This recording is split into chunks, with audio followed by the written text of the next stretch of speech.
Mon pays m'avait tellement manqué. Merci beaucoup Martin. Je te suis très reconnaissante. T'inquiète pas mon amour. Cette reconnaissance est bien partagée. D'ailleurs, c'est à moi de te remercier pour avoir accepté de retourner au pays avec moi.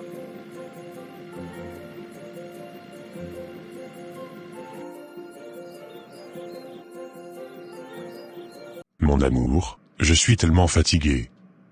Je dois dormir maintenant. Dès que ma fille sera là, dis-lui que je l'aime beaucoup et je l'embrasse.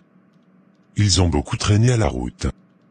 Moi il me faut se lever tôt demain, pour le petit voyage que j'aurai avec l'Excellence.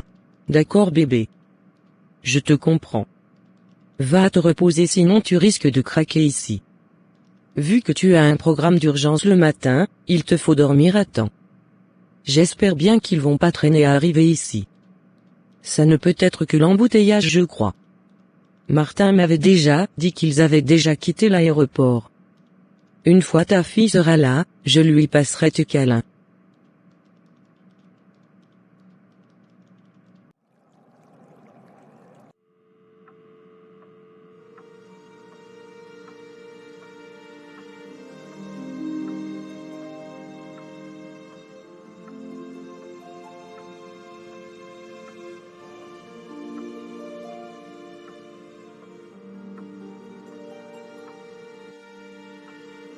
Mon amour, pourquoi tu te détruis de cette manière vraiment?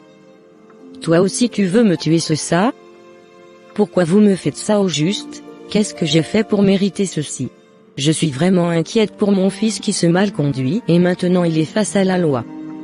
Ces 30 ans de prison me détruit complètement.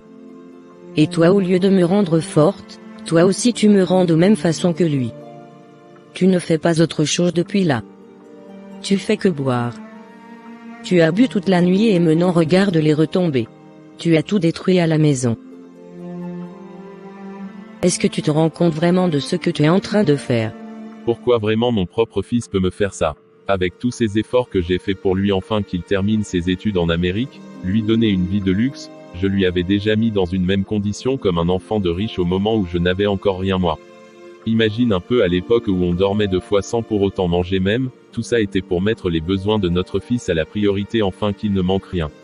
Je me rappelle même l'époque où j'ai commencé le boulot.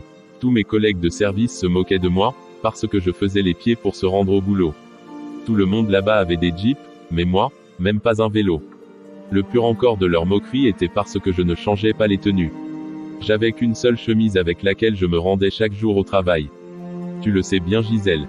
D'ailleurs c'est toi-même, qui faisais la lessive de cette chemise chaque jour. Nous l'avions fait pour envoyer notre fils aux États-Unis. Car on croyait à son futur, qu'il allait nous rendre une belle récompense. Il gagnera sa vie et nous ses parents nous serons les auteurs de sa réussite et nous serons respectueux, nous aurons une très grande valeur, grâce à notre fils. Me regarde aujourd'hui, nous ne sommes rien qu'à part être les malheureux parents d'un grand trafiquant de drogue international. Quelle honte. Je suis enfin chez moi. Merci beaucoup monsieur Martin Bassanga.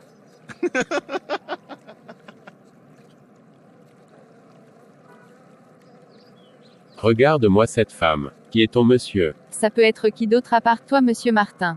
N'importe quoi.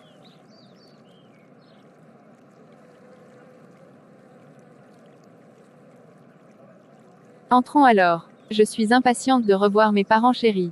Non, je vais pas entrer. Fais-moi un baiser, puis cours vite revoir tes parents qui t'attendent déjà au salon j'espère. Et toi, tu n'entres pas? Non bébé, je vais passer demain. Le chauffeur doit déjà être fatigué. Il nous faut passer d'abord à l'entreprise, et par après il me déposera chez moi. Demain matin je serai ici. N'oublie pas de me faire à manger car je vais beaucoup manger demain petite fille. Ah ouais je vois. T'inquiète pas mon amour. Rassure-toi que tu vas bien manger.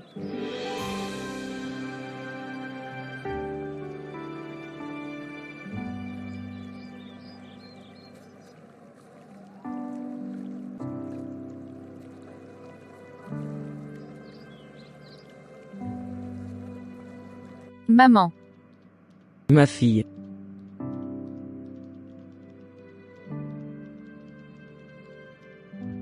Comment ça tu es entrée seule? Et Martin, où il est? Il m'a déposé devant la porte puis il est parti. Il m'a dit qu'il va passer le matin pour vous voir. Vu qu'il doit tout d'abord se rendre à l'entreprise et par après chez lui à la maison, entrer ici avant, allez causer un peu de retard. Sinon demain sans faute, il sera là. Ah, je comprends. Nous avons vraiment besoin de lui, moi et ton père, pour lui remercier de te ramener ici à la maison. Nous sommes vraiment très reconnaissants envers lui. Il est vraiment un héros pour nous bébés. Il sera là demain maman. Et où est passé mon père? Il ne savait pas que je serais là où il m'a juste saboté on dirait. Loin de là bébé. Nous t'avions attendu si longtemps. Il vient d'ailleurs d'entrer se reposer il y a quelques minutes. Vu qu'il va effectuer un petit voyage demain avec l'excellence. Vous allez vous voir le matin seulement bébé. Lui aussi il a vraiment hâte de te revoir. Il somnolait ici, jusqu'à ce que je lui ai dit d'aller se reposer et que vous allez vous voir demain matin avant son départ. Pas de problème. Raconte-moi un peu comment Axel est arrivé à te faire toutes ces choses. C'est comment au juste? Ce type est un monstre. Avant tout, il est en prison. Je ne sais pas si vous êtes déjà au courant de ça. Oui, nous sommes déjà au courant. Nous l'avions vu aux journaux. Est-il vrai tout ça? Oui maman, c'est la vérité. Axel pratiquait le mafia, raison pour laquelle, il me laissait pas connaître le boulot qu'il faisait. Il me cachait toujours à la maison. Et quand ses collègues venaient, il me fermait toujours dans la chambre, enfin que je ne comprends rien de ce qu'ils vont faire au salon. Il m'a vraiment fait vivre la misère ces types. La chose qu'il voulait chez moi, était juste mon corps. Et une fois couché avec moi, je ne représentais rien dans ses yeux. Il me frappait à mort maman. À la fin, il m'avait transformée pour sa bonne et non son épouse. Je n'avais pas autre choix que d'accepter que d'embrasser la porte. J'aime plus penser et parler de lui maman s'il te plaît. Parlons d'autre chose.